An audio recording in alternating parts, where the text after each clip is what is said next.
በስመ አብ ወወልድ ወመንፈስ ቅዱስ አሃዱ አምላክ አሜን።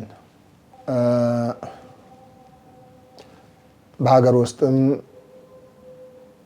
በውጭ ሀገርም የምትገኙ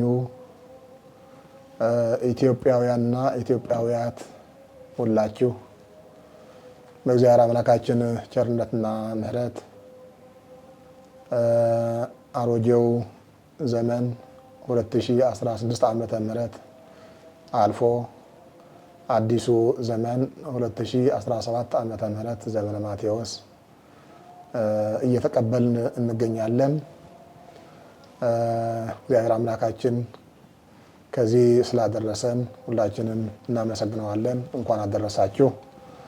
መልካም የሰላም ዓመት፣ የምህረት ዓመት፣ የይቅርታ ዓመት፣ የበረከት ዓመት ያሰባችሁት ሁሉ መልካሙ ሀሳባችሁ በጎ የሆነውን ሀሳባችሁ ሁሉ በእቅድ ጀምራችሁ በስኬት የምታከናውኑበት የምትፈጽሙበት የደስታ ዓመት እንዲያደርግላችሁ እንዲያደርግልን የሃይማኖት ዓመት፣ የአምልኮ ዓመት፣ የስርየት ዓመት፣ የድህነት ዓመት ኢትዮጵያ ሀገራችን ዳር እስከ ዳር ሰላም ሆና ህዝቦቿም እንደ አንድ ቤተሰብ እርስ በእርስ ተቃቅፈው አንድ ሆነው ለሀገራቸው ሰላምና ደህንነት ለአምላካቸው አምልኮት በጋራ የሚቆሙበት፣ የተበደለ የሚካስበት፣ የተጎዳ የሚደገፍበት፣ ያዘነ የሚጽናናበት ዓመት እንዲያደርግልን እግዚአብሔር አምላካችንን እንለምነዋለን፣ እንማጸነዋለን። ሁላችንም በሃይማኖት፣ በፍቅር፣ በሰላም፣ በመልካም ስነ ምግባር ዓመቱን እንድንቀበለው በእግዚአብሔር ስም ሃይማኖታዊ መልእክቴን ማስተላለፍ እፈልጋለሁ። አመሰግናለሁ።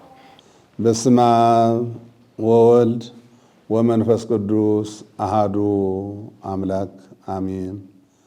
የተወደዳችሁ በውጭም በውስጥም ያላችሁ የክርስቶስ ቤተሰቦች ምእመናንና ምእመናት እንደምን ዋላችሁ? ልዑለ ባሕሪ እግዚአብሔር አምላካችን እንደ ቸርነቱ ጠብቆ ከ2016 ወደ 2017 ዓመተ ምህረት በሰላም እንኳን አደረሰን አደረሳችሁ።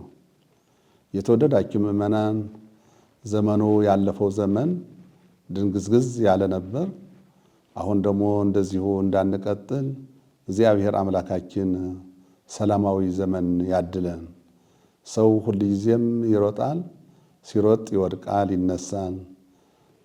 ነገር ግን የወደቀበት ምክንያት ምን እንደሆነ አይቶ መሰናክሉን አንስቶ በሰላማዊ የሆነ መንገድ እንዲሄድ ማሰብ ያስፈልጋል።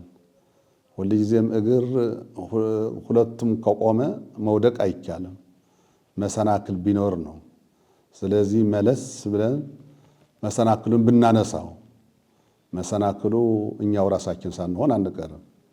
ያልተገባንን ስናስብ ሰው የማይደርስበት እየመሰለን ሰው የደረሰበትን አዲስ ተፈጥሮ የፈጠርን መስሎ ይታየናል። ነገር ግን ሰው የማያውቀው እግዚአብሔር የሚያውቀው ካልሆነ በቀር ሰው የሚያውቀው ሰው ያውቀዋል። አንዳንዶቻችን ግን ስመለከተው ሰው የሚያውቀው አይመስለንም። እኛ የምንሄድበት በጣም ትልቅ ገደብ ያለው ተገን ያለው ገደል ያለው ይመስለናል። ነገር ግን ይታያል። ገብረ ማርያም የሚያውቀው ወልደ ማርያም ያውቀዋል። እና ስለዚህ በሰላም ወደ አዲሱ ዘመን ተሻግረን አረጌውን ዘመን አሽቀንጥረን ጥለን ሰላማዊ የሆነ መንገድ እንድንጓዝ ነው አደራ የምለው። በውስጥ ያለን ስለ ሰላም ብናወራ ባንለያይ፣ ወደ ሰላሙ ወደ ፍቅሩ ብንመለስ የሚጣፍጠው እሱ ነው።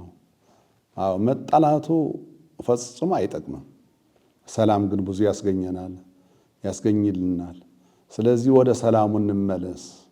በውጭም ያሉት አዎ ከኛ ትንሽ ራቅ ያላችሁ እኛ እርስ በርሳችን እንፈራራለን፣ እናንተ ግን የምትፈሩት እግዚአብሔር ካልሆነ በቀር ሌላም የለም። ግን የምትሰብኩት ሰላማዊ ቢሆን ሰላም የሚያስገኝ አንድነት ጥሎ የሚያባርር አንዱ ደግሞ የሚደግፍ ባይሆን በአጠቃላይ ለሀገሪቱ ለሀገራችን ለኢትዮጵያ የሚጠቅም ቢሆን ብዬ ነው አደራ የምለው። እንግዲህ የተወደዳችሁ ምእመናንና ምእመናት አሁን የያዝነውን ዘመን 2017 ዓመተ ምህረት በሰላም በፍቅር በአንድነት ጀምረን በሰላም በፍቅር በአንድነት ለመፈጸም ያውቃን እግዚአብሔር አምላካችን ሁላችንን የሚጠብቀን አሜን። እንኳን 2016 ዓመተ ምህረት በሰላም ጨርሰን ወደ 2017 ዓመተ ምህረት ለማሸጋገር አበቃን። እንኳን አዲሱ ዓመት የሰላም የፍቅር የጤና እንዲያደርግልን እየተመኘው የኢትዮጵያ ሕዝብ ካለፈው ካጋጠመው ካገኘው ሁሉ ትምህርት ወስዶ አንድነቱን ጠብቆ በሰላም ለመኖር እያንዳንዱ ለሰላም አስተዋጽኦ እንዲያደርግ እመኛለሁ። አንድ ሀገር ያለ ሰላም እድገት የለም። ሰላም የሁሉ ነገር መሰረት ነው። ሰላም ደግሞ የሚመጣው በመንግስት ብቻ ሳይሆን ሁሉ እያንዳንዱ ነዋሪ ለሰላም አስተዋጽኦ ሲያደርግ ነው። ስለዚህ ሁላችንም ለሰላም እንጣር፣ ለእድገት እንጣር፣ ለልማት እንጣር። ኢትዮጵያ ቀደምት ሀገር ነበረች፣ ግን አሁን ያለችበት ሁኔታ ሁላችን እንገምግማ ውስጥ እነ አሜሪካ ምዕራባውያን ከሷ በኋላ የተፈጠሩ ናቸው። እነሱ ያሉበትና እኛ ያለንበት ነገር እስኪ እንገምግም። ምክንያቱም እነሱ መጀመሪያ ያደረጉት ምንድን ነው? የህዝቡን እኩልነትና ፍትህ ነው ያሰፈነው። ከዛ በኋላ ነው ወደ ልማት የገባው። ስለዚህ እኛም በጎሳ በብሔር በክልል በምንም እየተለያየን እርስ በርሳችን አንባላ፣ የጠላት መደሰቻ አንሆን። ተስማምተን ይህች ለምለም አገር እንጠቀምባት። ልጆቻችንም በሀገራቸው ስራ አጥተው ስደት እየሄዱ በባህር ላይ በጀልባ ባህር ውስጥ ሰጥመው እየቀሩ በምድረ በዳ ሲሄዱ በውሃ ጥማት እያለቁ ነው። ስደት ሂደውም እዛ እንደ ባሪያ እየኖሩ ነው። ከሀገራቸው የሚያባርራቸው ስደት ያስመረጣቸው ነገር ምንድን ነው? ምንድን ነው አገሩ እንዲጠላ ያደረገው? ወጣቱ ምንድን ነው አገሩ እንዲጠላ ያደረገው ሰው? ይሄ ነገር እንፈትሽ እና ያንን ፈትሸን መፍትሄው ፈልገን አገሩ በሰላም በፍቅር ኮርቶ በአገሩ እንዲኖር እናድርገው ህዝቡ። እና እባካችሁ እኔ የምለምነው ለሞላ ኢትዮጵያ ህዝቦች በተለይ ኤሊቶች ይሁሉ የሚያደርጉት ያሉት